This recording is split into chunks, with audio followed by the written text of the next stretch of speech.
राम राम, जय हिंद। स्वागत है एक बार फिर से हिंद फिटनेस पे। हम बात करेंगे आज काले चने के बारे में, या जो भिगोए हुए चने होते हैं उसके बारे में, क्योंकि लोग कंज्यूम कर रहे हैं डेली बेसिस पे और उसके साइड इफेक्ट भी देखने को मिल रहे हैं।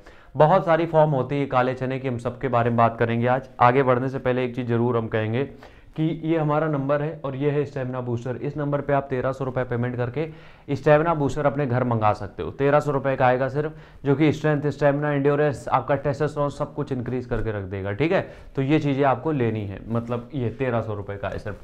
हम यहाँ पे बात कर रहे हैं आज काले चने के बारे में। ठीक है, देखो क्या होता है, किस किस तरीके से हम खा सकते हैं इसको, सबसे पहले उसकी बात कर लेते हैं। सबसे पहला क्या है, भिगोकर, मतलब भिगोए हुए जो होते हैं, जो रात भर हम सोख करके रखते हैं, तो सोक्ड चना जो होता है वो हम कंज्यूम कर सकते हैं। ठीक है, सोक्ड।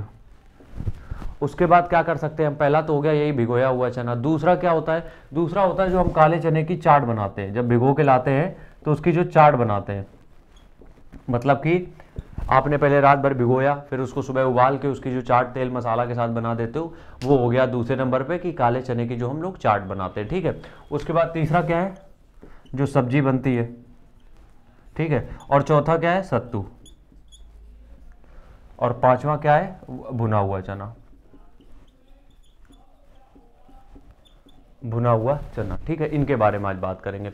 देखो क्या होता है कि चना बहुत सारी चीजें लेके चलता है अपने साथ, potassium, fibre, protein, carbohydrate, fat, calcium, बहुत सारे एलिमेंट होते हैं इसमें। ठीक है, लेकिन फैट एक बड़ा पोर्शन होता है इसका। ये एक तरीके से काला चना जो है प्रोटीन से ज़्यादा आपका जो है वो फाइबर और उसका क्या कहते हैं, कैलोरीज का है भंडार। ठीक है, अब समझो मेरी बात। सबसे पहली बात, जो लोग भिगो के खाते हो डेली, वो डेली क्यों नहीं खाना चाहिए, हफ्ते में 4 दिन इसलिए खाना चाहिए क्योंकि जो भिगोया हुआ चना है वो कहीं ना कहीं थोड़ा सा ठोस होता है अभी भी। ठीक है, पानी उसने सोख कर लिया लेकिन वो अंदर से अभी भी कहीं ना कहीं ठोस है। तो वो जो ठोस चना है वो बॉडी बार बार उसको जो डाइजेस्ट करना पड़ता है, उसमें बॉडी को भी प्रॉब्लम आती है, बॉडी में भी कुछ इश्यूज आते हैं जब उसको बार बार उसको चबाना पड़ता है। तो पहली चीज़ तो यही होगी, भिगोए हुए चने को अगर आप डेली खाते हैं तो कहीं ना कहीं पेट दर्द की प्रॉब्लम चालू हो जाएगी। ठीक है, दूसरा है काले चने की चाट। अब जो लोग भिगो के नहीं खा पाते हैं, उनको वो भी डाइजेस्ट नहीं होता है भिगोया हुआ चना भी, तो वो हफ्ते में 3 दिन के लिए सिर्फ काले चने की चाट खाओ। ओवरऑल थ्योरी अगर हम तुम्हें समझाएं, बस एक ही चीज बताएंगे कि 3 दिन पर्याप्त है हफ्ते में खाने के लिए, डेली नहीं खाना है। अब हम चलते हैं इस पे।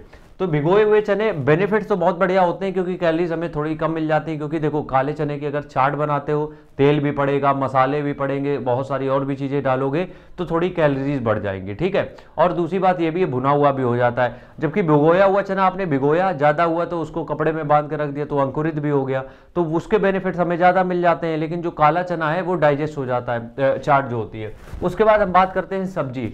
काले चने की सब्जी या कह दो, या फिर छोले की सब्जी, छोटे वाले छोले जो आते हैं वही होता है, काला चना की बात कर रहे हैं। तो अगर हम उसकी सब्जी बना लेते तो क्या होता है, अब देखो सब्जी जब हमने बनाई तो कुकर के अंदर बनाई, सीटी लगाए, उसमें पक और ज़्यादा गए। ठीक है, और ज़्यादा पक गए तो वो जब चने और पक गए तो और बेनिफिशियल हो जाएंगे। मेरे कहने का मतलब है स्टेप बाय स्टेप जैसे जैसे बढ़ते जाओगे ये चीज़ें और अच्छी होती चली जाएंगी। ठीक है, लेकिन अगर इनको भी, चाहे सब्जी हो चाहे कुछ भी हो, अगर इनको भी डेली खाते हो, पेट दर्द की प्रॉब्लम कभी ना कभी हो जाएगी।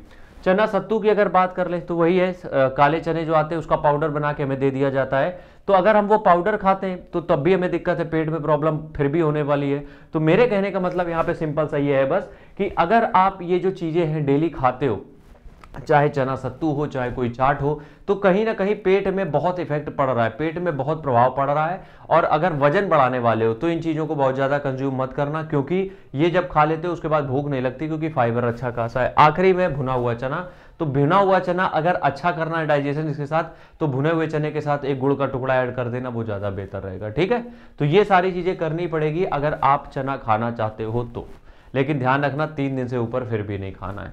मिलते हैं नेक्स्ट वीडियो में, तब तक के लिए राम राम, जय हिंद।